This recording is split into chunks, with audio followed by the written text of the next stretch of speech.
Hey guys, so it's already time for the mid-month Art Explained. In this episode, I am going to be doing an art toy. This is a cupcake that I got in the US almost a year ago.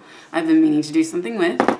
And I also have some old bowls. And what I'm going to do is use marbling paints like these, which are actually made for marbling. And I'm also going to use nail polish, which is something I've been seeing online a lot, where people are using nail polish to do the marbling effect. So stay tuned and let's get started. So here we have the Marabu Easy Marbling Paints. They're pretty nice. I got these on sale. And then we have a toothpick, a basin of water, and this is my art toy that I'm going to use. It is made out of plastic, but I'm not sure which kind. We're going to be marbling it in the water. So here, I'll start dropping some in and so you can see what it looks like. You'll have to build up the layers here of the color and then twirl them through with the toothpick.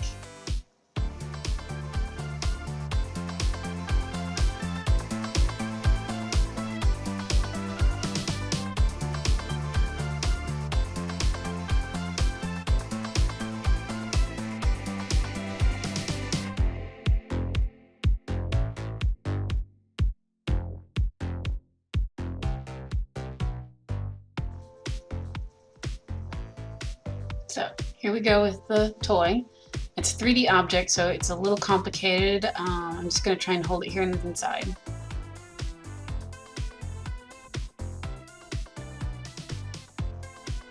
Okay, this was silly. Why did I do this? I needed something to hold it and I dropped it.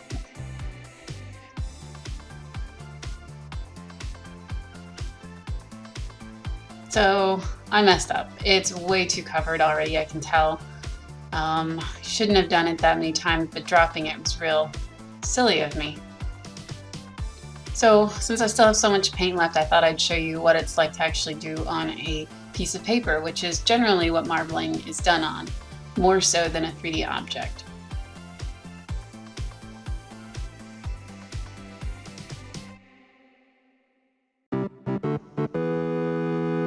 Okay, so I've removed all of the paint that I had done before because it just looked real bad, I thought. So I'm going to be redoing it all, and this time I actually have something attached to it to hold it in the water for me instead of just my fingers, so it will be much easier to handle. Now, this is the third or fourth time I've been doing this today. I had a lot of issues with cold water to hot water to the paints being the right temperature as well.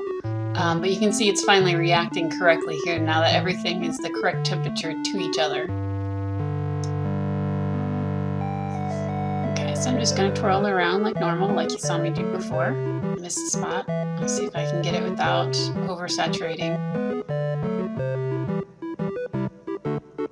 So I'm going to let this now dry.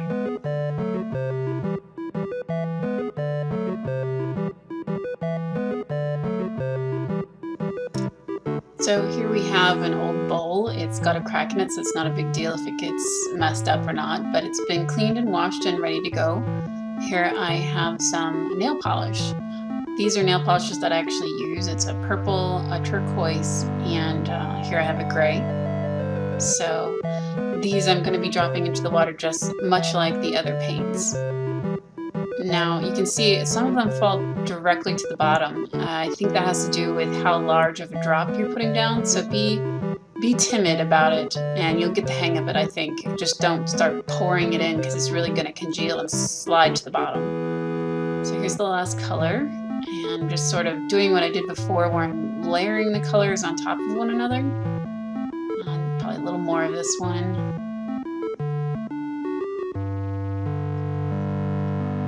Okay, so now with this, I'm holding it in and just dropping it in all together.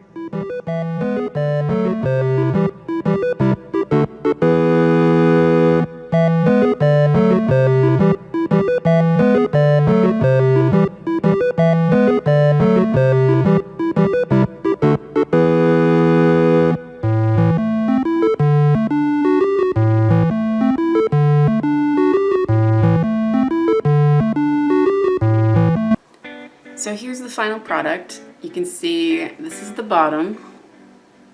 It looks much better. And since I had to take off the first initial painting, it definitely was a good idea. I was nervous about it, but it turned out great. And you know, when you put on what I'll be finished with painting the top and attaching it all, I think it's gonna look pretty decent. It's not the first thing art toy I've ever marbled. This is an old one that I did of an android guy.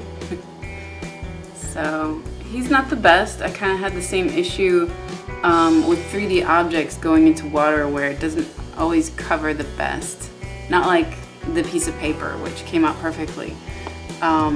Because there's just too many chances of doing the whole thing 2 times and then you just end up with like barf all over everything. It doesn't make sense, it doesn't look pretty.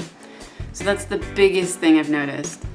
And this is the bowl finished, so it's all dried. It's still basically how you saw it.